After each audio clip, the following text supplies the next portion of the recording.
I've been preaching water and water quality for years in the land management side of it. And now EHD has become such a social epidemic, essentially, where everyone's talking about it. Yeah, I mean, Southeast, we talk about Ohio, we talk about Indiana now. The Midwest, period, is just getting slammed by EHD. It's so bad to the point where I've had people actually emailing me letters they're sending to their representatives trying to shut down seasons. I mean, Ohio, it's bad. I went down there actually about 3 weeks ago on a consult, and yeah, you could just smell the death. You could literally just drive and smell dead deer. And kind of how I guess I'm involved in it, so I've obviously, being an aquatic biologist, dove down the rabbit hole of what obviously is EHD, what causes EHD. And I did this years ago. I mean, so I was a research director for the private pond lake management company I worked with. So during the wintertime, we don't really have much to do because we're not out spraying ponds because everything's frozen. So I dove into the research of the midge. And so I was talking to all the different professors out west, my own professors from UW Stevens Point, UW Madison, everything, just trying to figure out, all right, what can I do as a biologist to actually curtail this and fix this issue? And it always came back to water quality issues, water impairment, and also high salinity. As we kind of were doing some of these studies and stuff like that through my undergrad, we found a lot of the systems the midge thrived in was actually the systems that didn't have predators. It didn't have an actual ecosystem, didn't have food chain. So that's what I focused on. And then I developed a product this last year, actually it came out, was EHDefense. And that's to help to restore ecosystem health so we can combat EHD.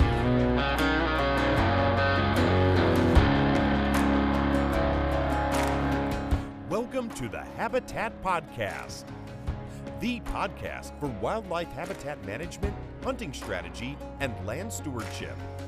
And now, your host, Jared Van Hees. Welcome to the Habitat Podcast. I'm your host, Jared Van Hees, here with Andy. We are presenting another episode of the Habitat Podcast, but right now we're in West Virginia, almost to our Patreon deer camp. You'll hear more about that on next week's episode. Guys, this week we have Zach Hass, good friend of mine. He's a land manager out in Wisconsin, and we're talking all things EHD. Great episode. Hopefully EHD is not affecting you where you're at, but it's making the rounds this year with this drought. So, great episode here. Thanks for listening. Thanks for coming back. We have a giveaway for Antler Anchor Company. Be sure to subscribe to the Habitat Podcast YouTube channel, just Habitat Podcast, and you will be entered in a prize package for some awesome stainless shed antler mounts, European mounts, all great products made by a good friend of ours in Wisconsin as well. So we'll give that away next week. Be sure to head on over to YouTube, like and subscribe. I don't think you can like on YouTube. No, but you can definitely subscribe. All right, subscribe. And we're going to go hunt West Virginia this weekend. Most seasons are open. Get out there, good luck, shoot straight, and wear your safety harness. Thanks for coming. See you next week. All right, guys, welcome back. Another episode today. Andy, how you doing today? I'm doing well, my friend. How are you doing? Not bad, buddy. Looks like you got your ears lowered.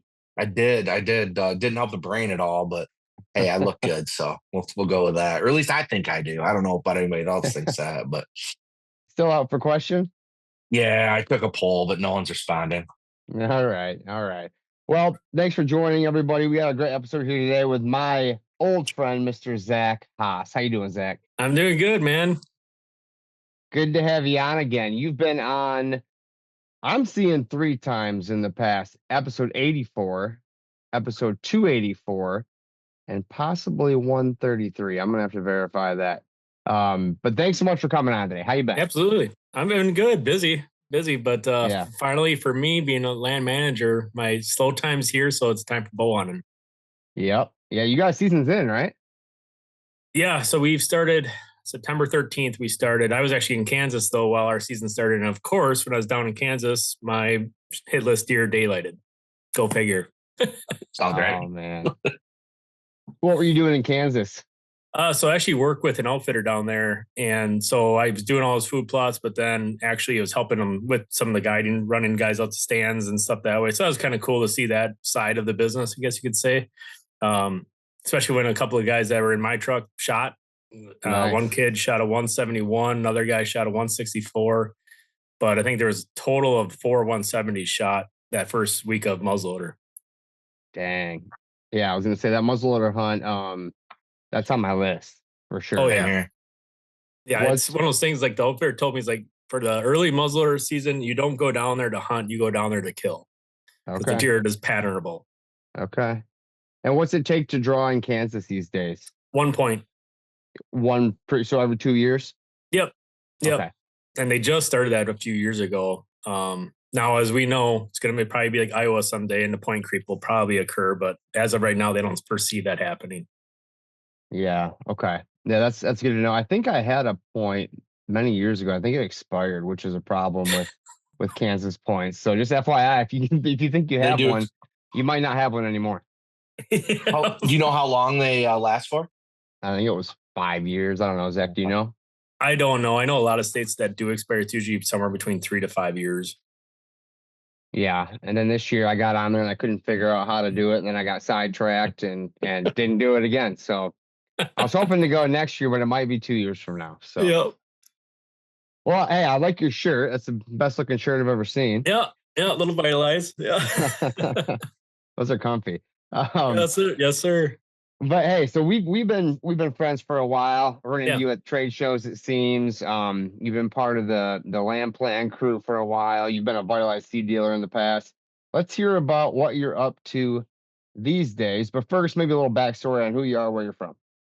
Yeah. So for the guys that don't know who I am, so Zach Hass. So I do run a land management business in Southeast Wisconsin called Creek Bottom Land Management. So I do consulting work, habitat work. So not only do I set up a plan, but I'll also do all the work as well. For the work part, I usually just stay to the state of Wisconsin, but consulting, I go across the whole Midwest now. And like Jared said, I've helped out in the past with some habitat plans as well with Habitat Podcast. But other than that, before that, I was actually an aquatic biologist for 20 years, where I managed ponds, lakes across the state of Wisconsin, across Midwest. I mean, I'd probably say, top of my head, probably well over 2,000 different water bodies I managed, and varying size from the little wildlife ponds up to the biggest lakes in our states, like Lake Winnebago, if anyone's familiar. And so if you can see or visualize that bad pond in your head, I probably have seen it and I probably have fixed it. But that was my main career as a degree biologist. And then eventually I just hopped into the land management game and have not looked back ever since. All right, and you're full time now, right, in the land management game? Yes, sir. Yes, sir. Awesome. Yeah, it was one of those things. The two careers kind of bumped heads, and I finally was like, yeah, it's time for me to do my stuff on my own. So yeah, I haven't looked back. It's great, and also like it's like being able to go to my kids' events and help out around the house, and obviously bow hunt when I want to has been awesome.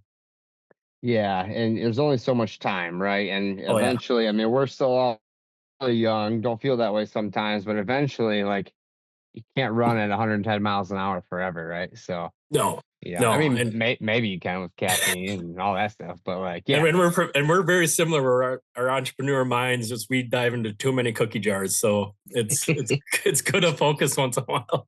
yeah, it's good to get some focus. I like that. So you're in the land management game, but I've been seeing you all over Facebook. Yep. So you got some new stuff going on. Let's talk about maybe what that is, and then maybe a little bit about what EHD is. Maybe we start with that. And because I mean, it's hitting hard right now Yeah. from what I'm seeing.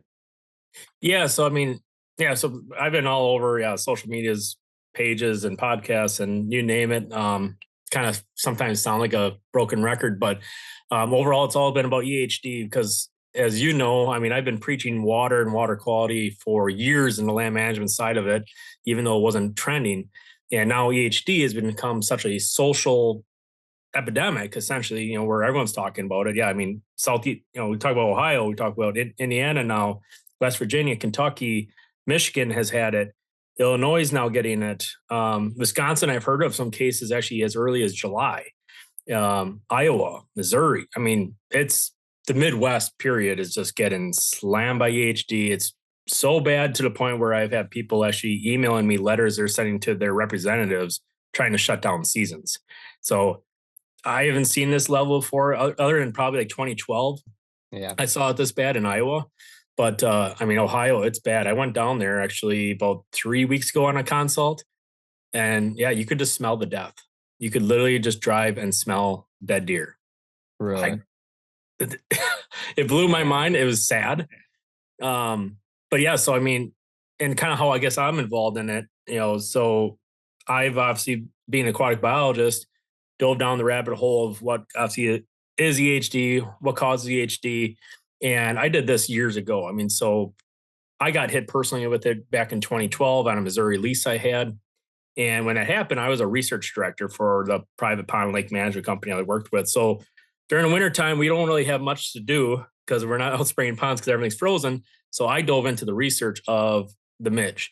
And so I was talking to all the different professors out west, my own professors from UW Stevens Point, UW Madison, and everything, just trying to figure out, all right, what can I do as a biologist to actually curtail this and fix this issue?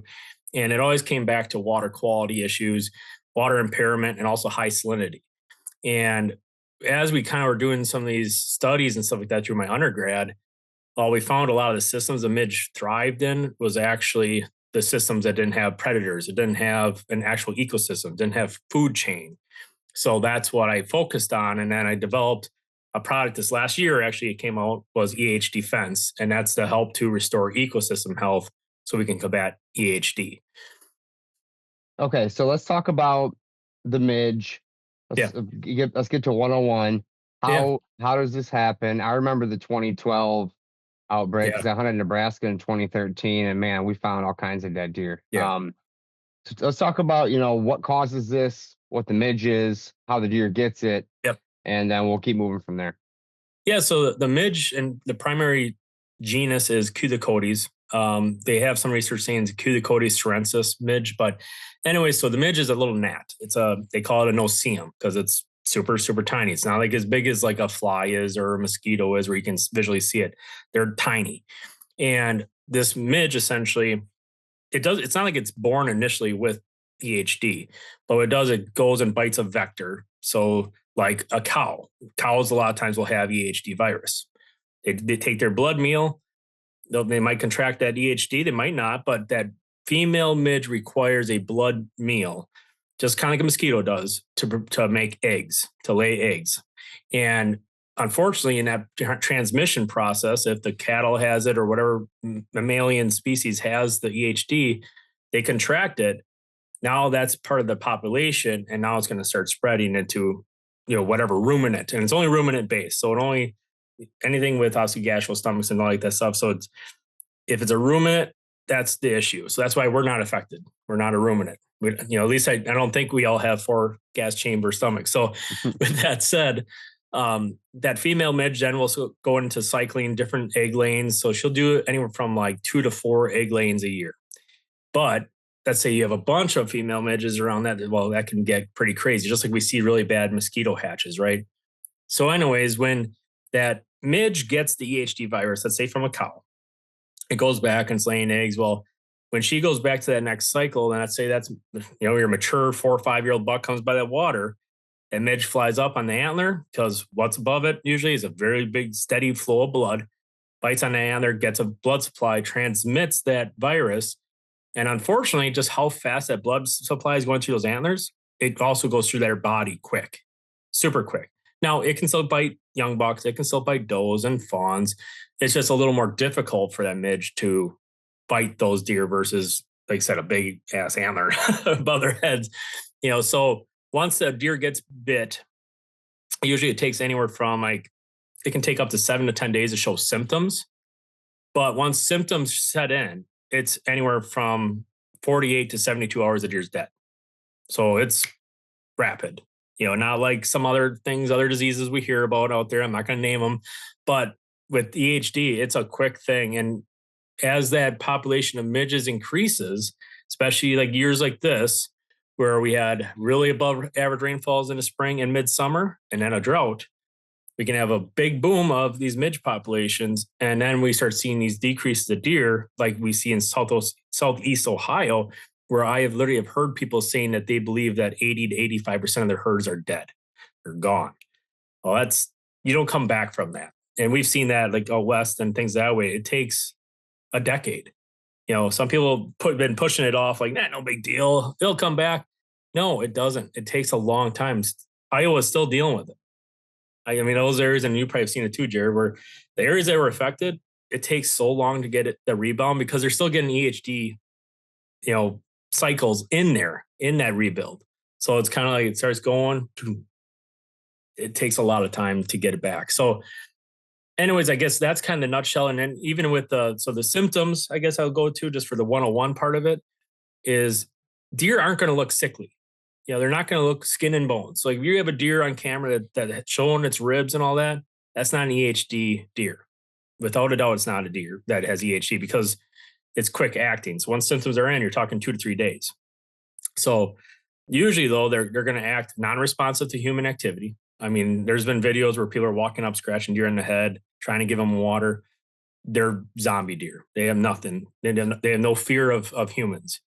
But then also a lot of times they're going to be foaming by the mouth, salivating because they have this high fever. Well, that high fever is also what draws them to water, creeks, streams, and that's where they die because they're trying to cool off. But so there'll be swelling around the eyes, things that way. So a lot of times, like even when I was in Ohio, for instance, I came out of my hotel room, I was about to go to my consult, and there was 2 people sitting having a smoke, and they stopped me like, "Oh, can I?" Because I have obviously a big logo truck, so they're like, "Whoa, what are you doing down here?" And so I said, "Well, I'm actually here to consult about EHD." Well, what's that? And to me, that was a red flag. Like, okay, this is a non-hunter, obviously, but people don't know what it is outside of our community, which to me is not, we're not doing our job if the outside community doesn't know about this. So I kind of told them about what's going on and how it's affecting the deer.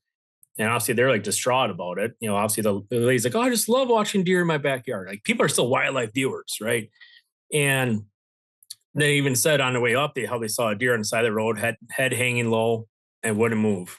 I'm like, yeah, that deer is probably dying from EHD. Oh my gosh. So it's one of those things that's a big thing in our community, in our hunting community, because it's affecting our deer herd, right? Unfortunately, the divisions and departments aren't really caring much about it, but we got to do our job, obviously, to tell the general public, so we can get some movement on this issue. So I hope that helps summarize EHD 101 a little bit. Yeah, I have a couple questions. You think the large amount of moisture this spring and that, gave them a better breeding habitat like mosquitoes? Okay. Without a doubt. Without a doubt, yes. And then we hit the drought, which exposes them more, right? Because if there's not a drought, they're underwater, they don't hatch, or how does that work? Yeah, so I mean, because at the end of the year, just like mosquitoes, when a frost happens, essentially the adults die. They'll die in the frost, but the larvae go dormant and they'll emerge the next season. So what we had is a perfect storm, like especially in Ohio. So they got hit really bad last year, as you may recall. Well, all those larvae went dormant. Then this year they had above average rainfall all the way through July, which is also bad when you talk about above average rainfall in spring and everything. It can really adversely affect your predator hatch, like dragonflies. So as you know, being from Michigan, when there's a bad dragonfly hatch, we have mosquito issues like nobody's business. When we have a good hatch, you don't really have the problems at all. So we flushed out all these predators that didn't get to hatch. And then you go in July, all these areas that were flooded that maybe never had water or usually don't have water, that drought occurs, and suddenly now you have pools of water, puddles of water, little ponds that never existed before. Well, now those are all spots that midge can call home and breed and produce more larvae and more eggs. So that was the big issue. Is in a way we want to see a steady rainfall, never these above average rainfalls, because now we have that. And even like I even talked to some guys from Ohio about how we had late frost in some areas. Well, late frosts also have a adverse effect on the predator species. So if we have that late frost and it kills off those species, the midge isn't even coming out of the mud yet. And that's obviously where they're laying, is those mud flats. So kind of go back to your original question. It also, when you get the drought, it exposes a bunch of mud flats. And that's what the midge needs to lay its eggs in. So when we have all this water all through summer, and then let's just say all the vegetation dies, right? And it's not aquatic vegetation, whether it's just be grasses or your food plots, whatever it might be. and all that comes away, and it's all organic matter. And it's a big wet mud flat. The midge is semi-aquatic, so meaning it doesn't live its whole life in water. It lives part of its life in water, but it needs a wet organic material to lay its eggs in. Okay. Well, that makes sense. And is there the reason our departments and stuff aren't always talking about it, and that could be right, could be wrong. I have no idea. Do they consider it like Mother Nature's way of just culling the herd, or is that why they're not? What's their thought there? Any idea? Yeah, so I sat on. Or maybe we can't do anything about it, or what's their thought there? Yeah, so I sat on the Ohio Division of Wildlife had a live Q&A. So a lot of people asked me to be on there, which I definitely stuck my nose into it and asked questions that they didn't post. But with that said, when they're biologists, and granted, they gave a good talk about what EHD is, the basics of it. They gave no ways to eradicate it or prevent it. None of that. They didn't give any solution, which to me is the very departmentalized. That's what I'm used to when I was dealing with our Wisconsin DNR for water. They weren't ever about the solution. They were about the study to lead up to a solution. And they got stuck in that laboratory cycle. And so that's what I kind of got out of it is these divisions are kind of like, well, yeah, it's going to suck, but it'll rebound. And so they kind of pushed it off. And to me, which I don't think that's satisfactory whatsoever, because I don't care if you're a hunter or not, still our resource that we have to protect. And if you're anything of conservationist, you should be thinking about that. Yeah, there's a carrying capacity. Like I talked to, I think it was Steve Partilla about it, and we were talking about carrying capacity. Yeah, there is a level of that where you need to be doing herd management, and obviously preaching to the choir when I'm talking to you, Jared, but like you got to still manage your doe herd and all that kind of stuff and make sure your landscape can control how many deer you have.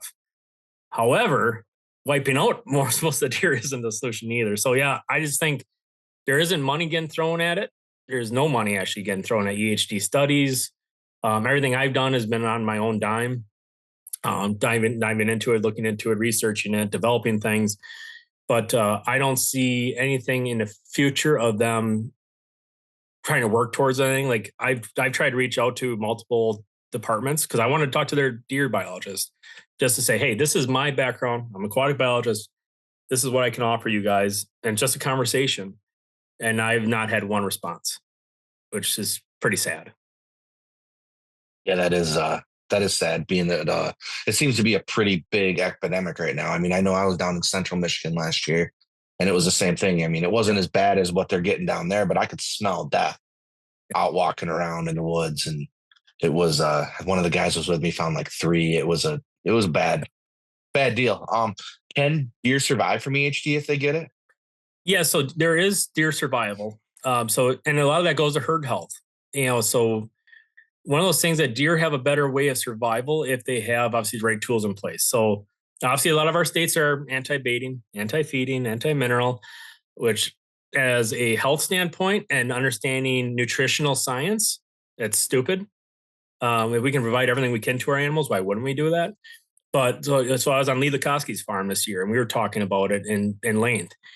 And he said a lot of his deer, so he feeds, he baits, or feeds and does mineral, right, all year. And what he's found is his deer are now surviving through that first EHD cycle. However, the deer that do have EHD, when they get to the rut and they lose that 28% of body weight, that's when he's finding his deer actually dead. So he's finding later mortality with the healthier deer. But so then, with that said, I mean, that's our end goal, right? Is we need to get immunity, just like the southern states have it. Like it's not even looked at as an issue down in southern states. They know they have EHD. Some deer die, but it's not like what we're seeing right now, where it's like, ooh, gone.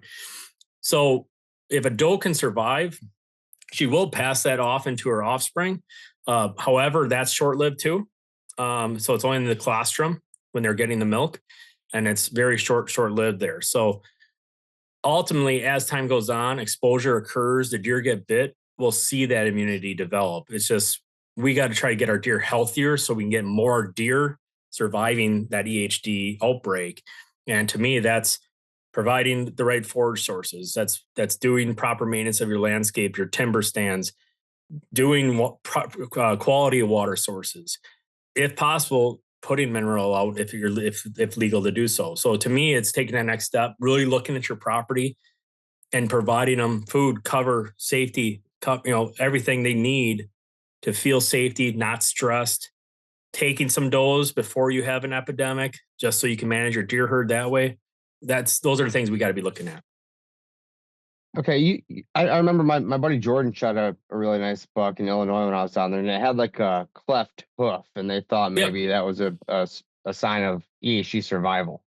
Yeah, that's a potential. Yeah, so some of these deer that survive EHD, you'll see is actually at the hoof. It's kind of like if you ever broken a nail or something like that, and you'll see where the nail starts regrowing. That's kind of what happens when they get EHD, because everything gets stressed and their hooves aren't growing. Well, then once they make it through that EHD cycle, they'll actually start regrowing their hoof again. So that is not saying that deer did have it for sure, right? Because anything can happen. It could have got on a barbed wire fence or something that way. But that is one of those things that we're seeing in deer survival of EHD, is that they do have hoof issues. And that can also hurt the deer down the road too, because now they're walking like a gimp. So yeah. But that is definitely a sign of potential making it through EHD.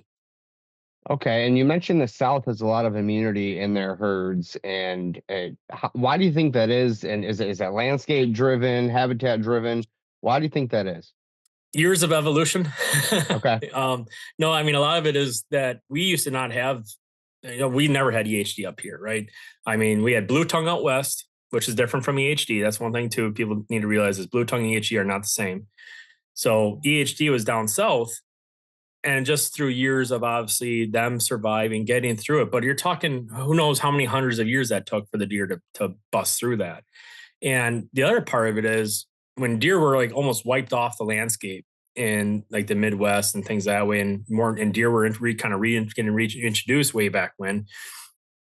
Our upper Midwest, we didn't want those southern deer, right? We didn't want 120 pound, 115-inch 8-pointers. We got greedy. We got big old Alberta strain whitetails, and we brought the big bodied boys down that had no immunities to any of these diseases. The other part of it is what I've been seeing, just kind of doing my own research, is it's a lot of airstream based.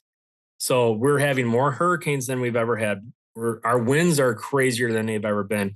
So these airstreams, because the midge doesn't fly well, right? But it gets pushed by wind very easily. So what we're seeing is like when a big hurricane comes and it pushes up through the whole southeast, it's actually pushing the midges north. So to me, and that's why we're starting to see it worse and worse. And even the airstreams from out west coming off the mountains and blowing them down into Iowa and all that. So a lot of it's actually airstream based too, while we're seeing these midges move around. Just like I was talking to some gentlemen from Florida, actually, when I was down in Kansas, and they were saying how like down by them, their mosquitoes are bigger than fly, whatever, but they have giant mosquitoes. When like I think it's called a tiger mosquito, and they're giant. Well, now they're starting to see them in like Ohio and Kentucky and places they've never been, because they're getting pushed by these airstreams. Are you thinking about saddle hunting but haven't taken the plunge yet? Well, I can assure you, latitudeoutdoors.com is right where I would start if I were you. I got my brand new Method 3 2-panel saddle this year, the most comfy saddle on the market, ready to go this fall. Also, guys, I've been rocking the Method 2 for years. Method 3 came out, it couldn't get any better? Well, it did. This thing is insane. Check it out, latitudeoutdoors.com, but don't forget the Profile Saddle platform and their brand new Ranger 33 packs. I run the Ranger 22 right now, and I'm definitely looking at the Ranger 33 to add to my arsenal for this fall. Check them out, guys. Great people, a great company, Michigan-based, and they're already whacking bucks this season. latitudeoutdoors.com.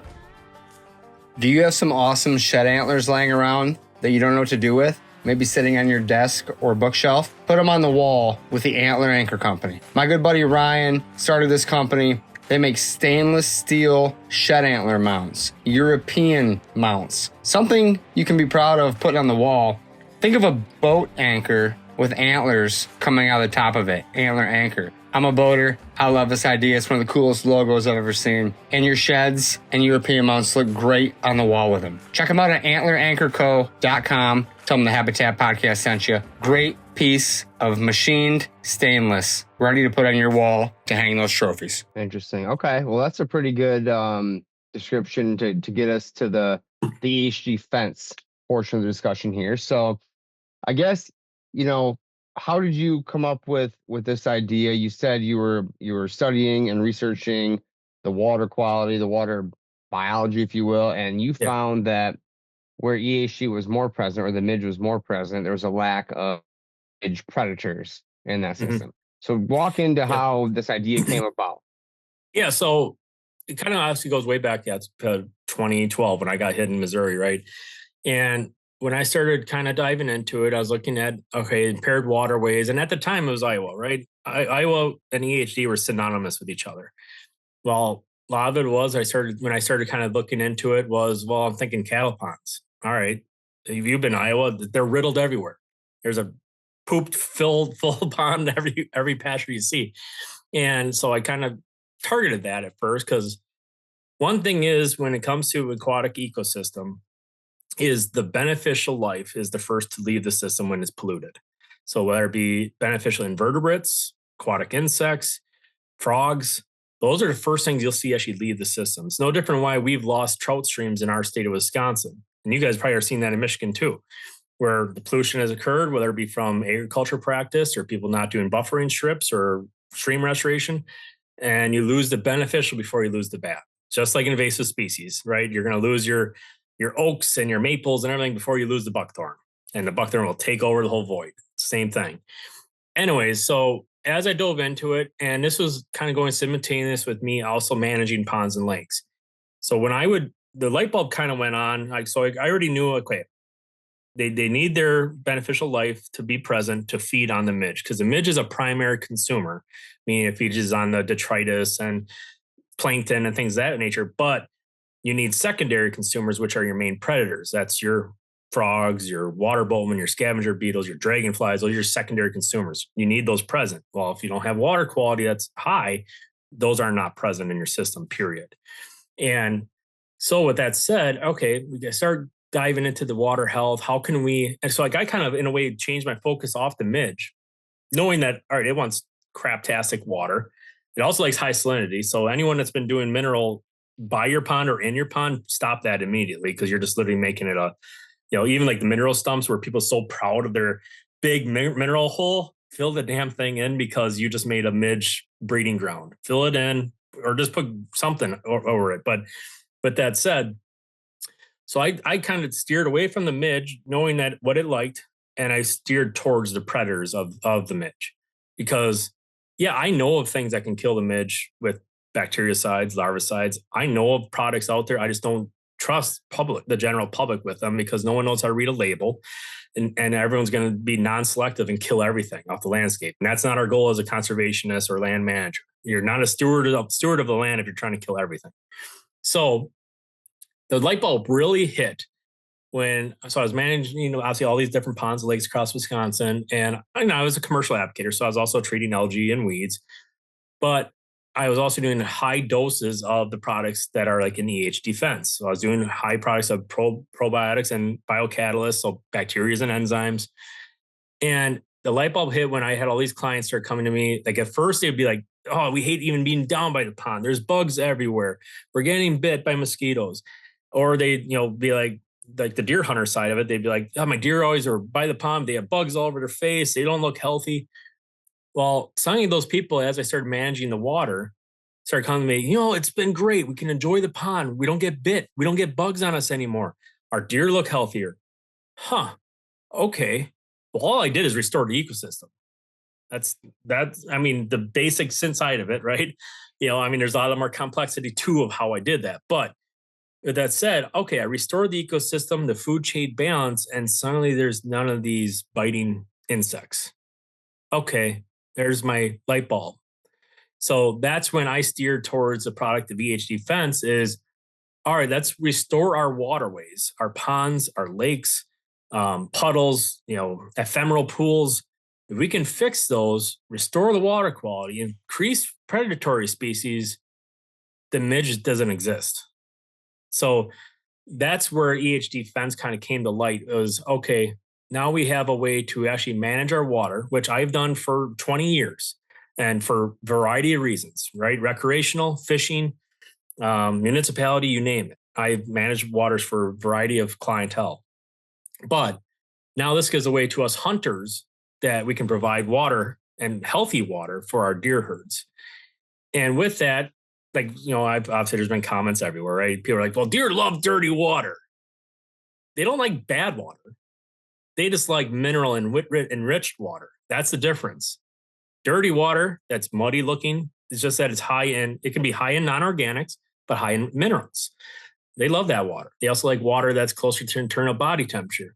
But they're not going to go to a cesspool and drink from it. They're smarter than us. I mean, humans are dumb, right? We're a dumb species because people drink from damn rivers and ponds all the time. Then they get, they're out to the porta potty because they're shitting themselves.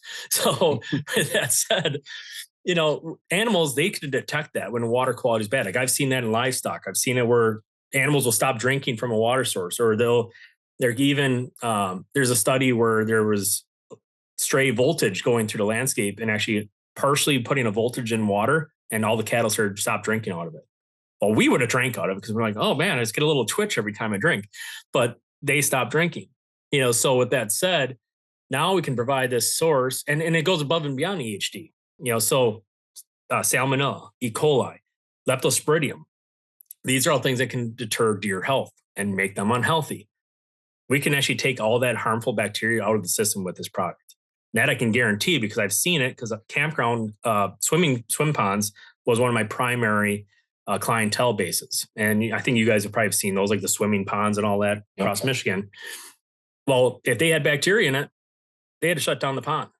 So through using these beneficial products, all natural products, we actually would take it and make all those bacteria strains non-detectable. So not only are you're improving the ecosystem health to reduce EHD, but you're also taking volatile, harmful pathogens out of your water and making it healthier for your deer overall.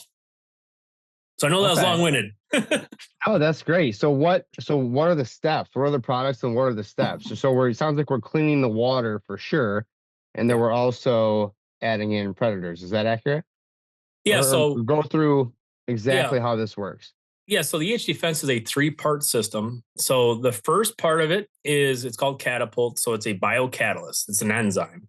So by nature, all a biocatalyst does is it speeds up biological processes. So like obviously if our buddy Al was on here, he'd be talking about the soil, right? And what we're doing with the biocatalyst, the enzyme, the Catapult, is we're speeding up organic decomposition, because in nature, it's a slow process. We want to speed that up. We break down all these organics into simple sugars, into obviously edible forms of actual detritus and organics, rather than just big clumpy leaves and things that way. But what it does is it actually sets the table for bacteria to feed on. So the enzymes produce, because what bacteria need is a sugar. They need sugars to feed on. And if they don't have that there, they just don't do as much work. They also need some oxygen. You want aerobic bacteria. So once the enzyme's in there, I always say that they set the table so the bacteria can feed. So really, like if you have a wildlife pond, like, you've seen the ones like I've made and things that way, you literally pour 6 ounces of that Catapult into one of these ponds, a little bit amount, doesn't take much. Then the next part is a water soluble pouch of actual beneficial aerobic bacteria. And you just take that one pouch, you literally toss it in the water. That's it. It'll dissolve, the pouch will dissolve, that bacteria will spread through the system. Now that bacteria it's called live water. What that's doing is actually taking out the nutrients out of the system, but also breaking down the organics that are free floating in the water column. So it's going to focus on the water. So now we've completely treated the water itself. And a lot of people argue like, well, the midge isn't in the water. You're right. It's semi-aquatic, but the water is where a lot of the dragonflies and all these other beneficial things, the different beneficial insects and vertebrates, they have their life cycle in the water. So we want to provide that water so then they can accelerate how much they're reproducing. So now the water's taken care of. The last part is what I call the heavy lifter of the program, and it's called demuck. So it's a pelletized aerobic bacteria that you essentially toss into the water. It looks like almost like aspirin tablets. And you toss them in there, and what that does is starts decreasing organic muck. So that's one of the coolest products I think I've ever used as a biologist. So like I did a case study back in my undergrad, and in one season, I reduced the muck by 7.21 inches. So over 7 inches of organic sediment gone out of the system. Oh.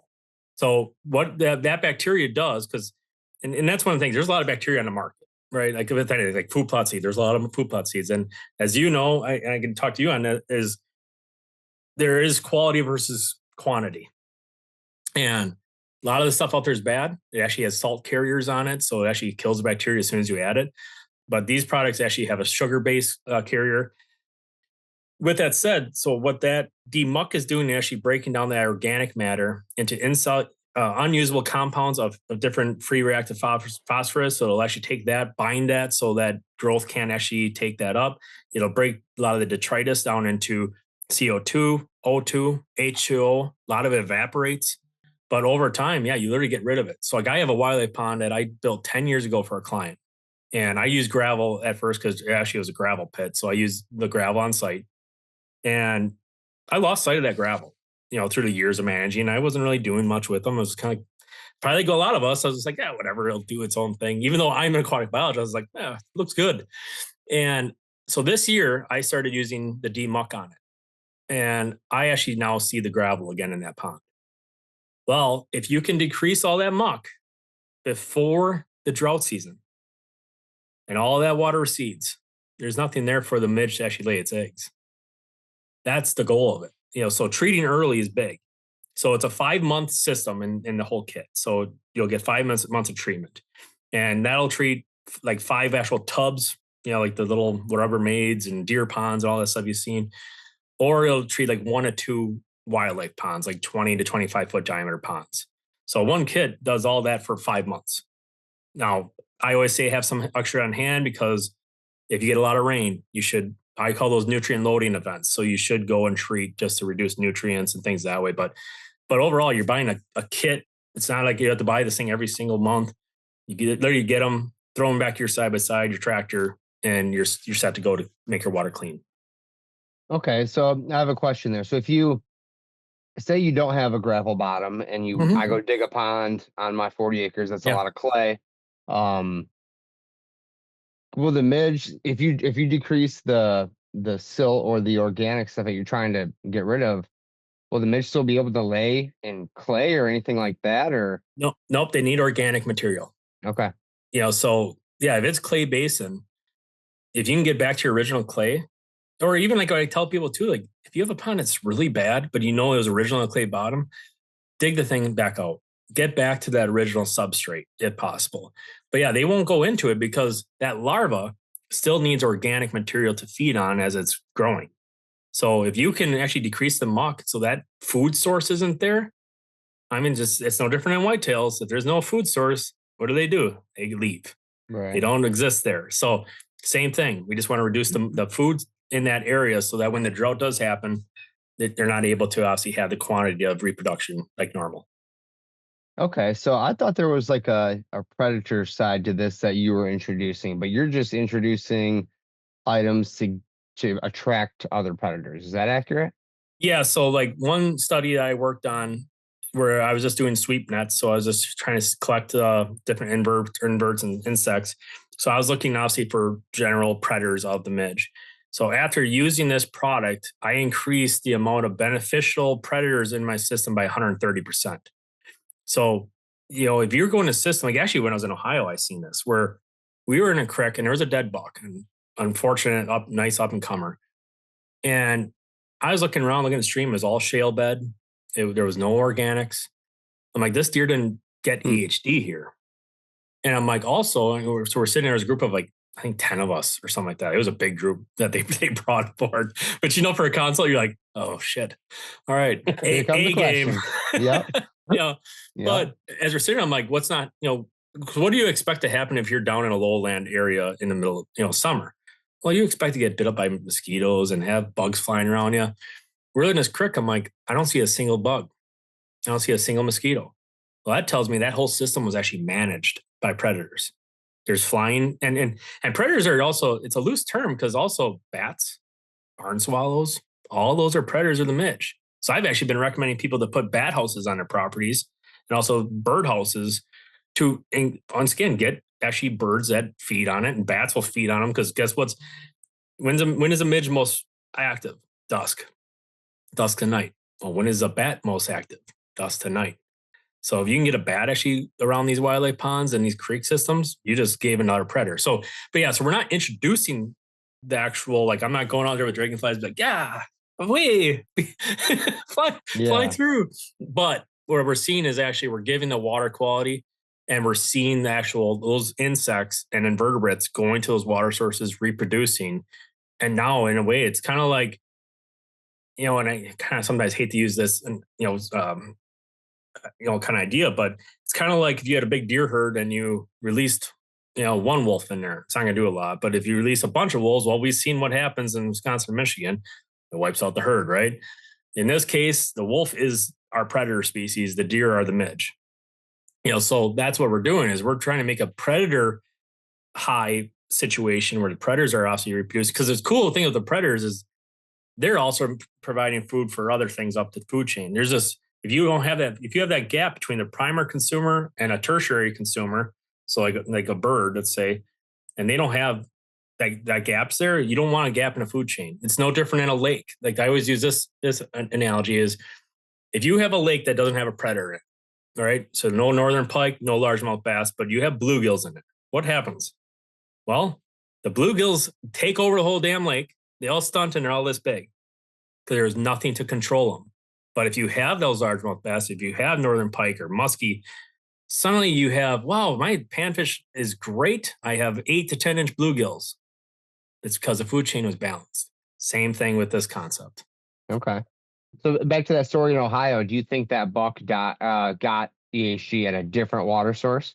Yeah. So I dove into this one because like it bothered me. And I'll be honest, this sounds bad. Going down to Ohio, I was actually excited as a biologist because I could get boots on the ground with EHD. I'm like, heck yeah. Like I want to be in it and I'm going to dive in. I'm going to be grabbing muck. I got weirdly excited. I'm a water nerd as you know, so with that said, so they had ponds on their property. The deer couldn't access them because they're all surrounded by 15-foot walls of cattails. So the good water quality they have, deer couldn't get to it. They had some cisterns on there, which I don't know if you've seen those, like the big concrete cisterns down there. So they had some of those and some were gross. I actually told them to take some of them out, some of them to fix. But the interesting thing is the gentleman, my client went to, he's like, yeah, so north of us, there's a cattle pasture and north of them is a hunting club. The hunting club doesn't get any EHD. Like it's because they're upstream. It's like, I'm like, they're upstream of the issue. And he's like, and I know they have water and ponds. I'm like, yeah, the deer aren't traveling off theirs to go to this cattle pasture. However, your deer are downstream of the issue and all your water is locked up. They can't drink any of your water. So they're going up that creek system because as we know, creeks and rivers are great travel corridors. They're following that creek system. They're going up to this cattle pond, drinking, getting EHD, going back to the bed, and unfortunately die. So it was actually an upstream issue of a cattle pasture where they were getting the EHD. And my solution to them was providing more quality water, actually going to these ponds that have been overgrown with cattails, opening up pockets, getting that water to his deer because his deer were traveling off and going to an EHD infested area. So that kind of worries me about, or it brings up a question. Like it's the same thing with like autumn olive. Like if if you have 20 acres and you kill all your autumn olive, but you have 150 acres around you, I've had an NRCS agent tell me you're pissing in the wind. Like, so is this kind of the same thing? I know we want to do everything we can on our ground, and the wildlife will know that and understand that and be attracted to that. But what do you say to guys who think, man, their water sucks right next door and I can't control it?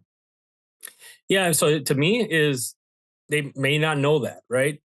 To me, it always goes back to, the whole analogy of, well, if I don't shoot this buck, my neighbor will. It's the exact same thing. Maybe you are the neighbor that has the bad water. Maybe the lady up the street actually has a great pond, but you have the S-holes. So with that said, to me, providing quality water is so key. Like even the buck I'm hunting this year, and this is probably a great example for a lot of people watching and listening. The buck I'm hunting, I will guarantee you I could probably mark out the 5 acres he's living in.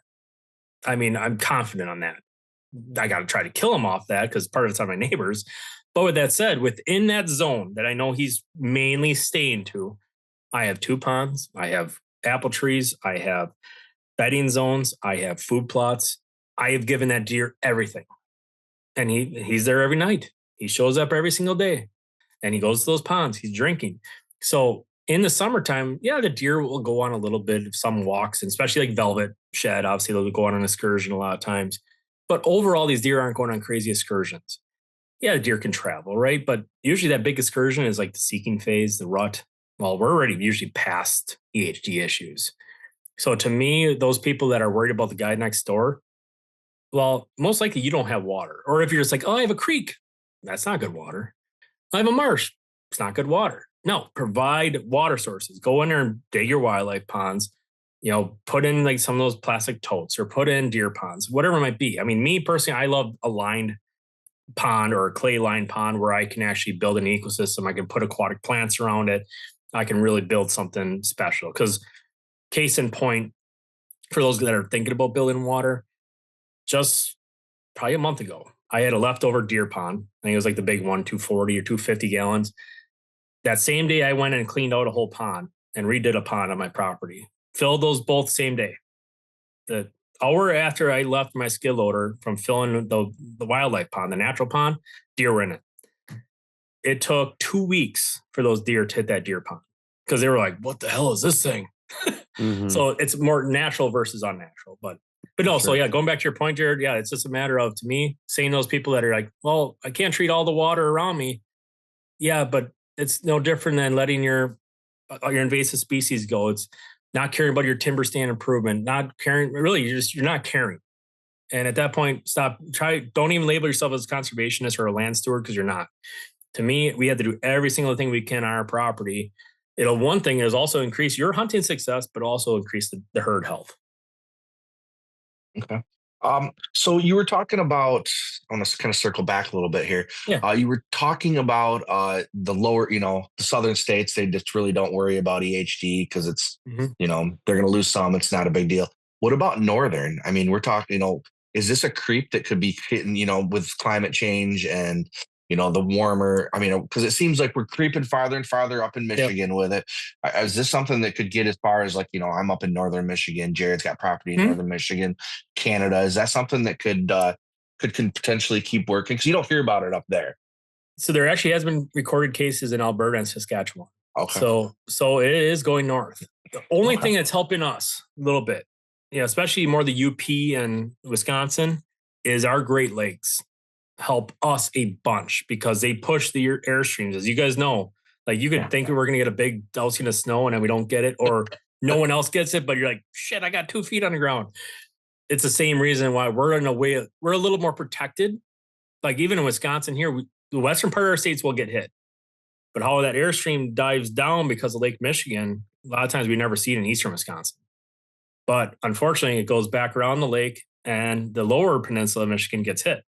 So it's following that airstream. So UP is probably a little more protected. And like I said, northern Wisconsin is protected. Also, I'm also going to state this is you look at northern Wisconsin, you look at the UP, look at your water. It's way healthier than all these other spots. We have ecosystems. We have beautiful lakes. We have bugs. The landscape hasn't been destroyed. You go down in egg country and suddenly everything's ruined. The water sources are destroyed. It's a different animal, as you guys know, in the northern parts of Wisconsin and the UP. They're like isolated little pieces of heaven in a way. I would totally agree. I think I like this whole idea. I like that you come out with something that somebody can actually do something with this instead of just pray it doesn't hit. And you mentioned as soon as you get a first frost, everything is good to go again, but we still have larvae in there for next year, right? Yep. Okay. So we need a killing frost, so 28 degrees. That's one thing is people just say frost. So like they get excited at 32. And as you know, obviously dealing with, after the vitalized seed side of your business, you need a killing frost to make anything actually affected. Well, that's 28 degrees. So we need that true killing frost. It'll kill all the adults. Yeah, there might be some lingers. Like once in a while, you're sitting there in deer stand in December and some mosquito comes by. You're like, where did you come from? There's that one tough soldier. but overall, yeah, once we get that frost, all the adults will die off, but then the larva is dormant.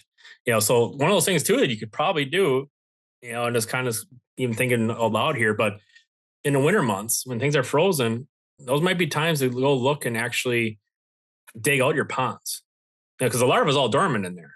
Well, if you can clean and scrape all that out and lay it over a field or something where it's going to dry rock hard, could be a great time to obviously do that with the ponds, or right away in the spring if it's not too wet, go clean those ponds up before the drought season. Great points. Great points. So Absolutely. how's this going to hit the wallet?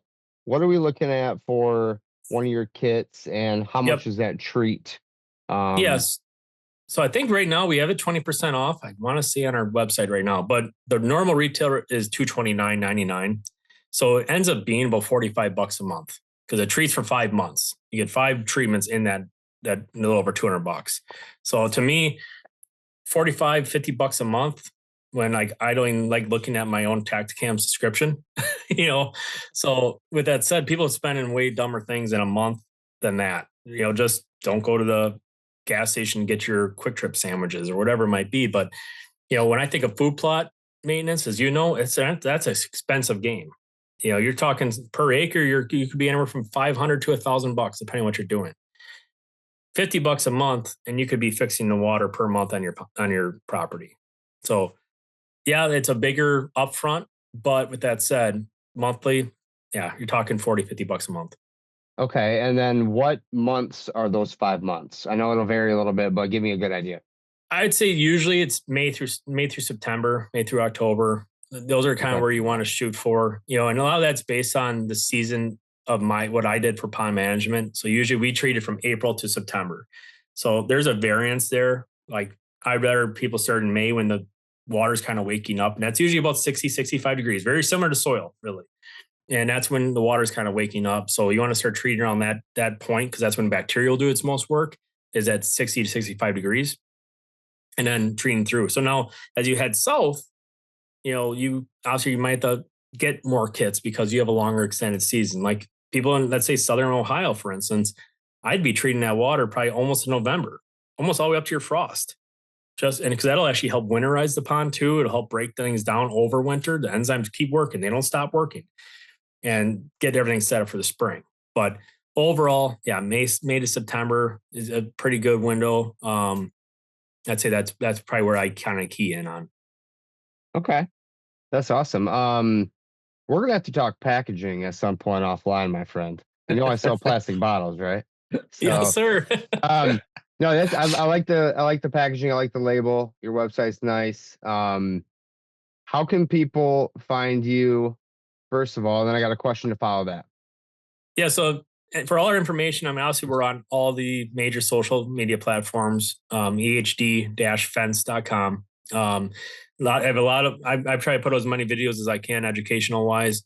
But if you want to actually get a hold of the product, then you go to our website, EHD-fence.com, and you can get yourself product. And like I said, I think right now it's still 20% off on a website. And one thing I will say too is if you want to bulk up because of a discount, the lifespan of that product is 3 to 5 years.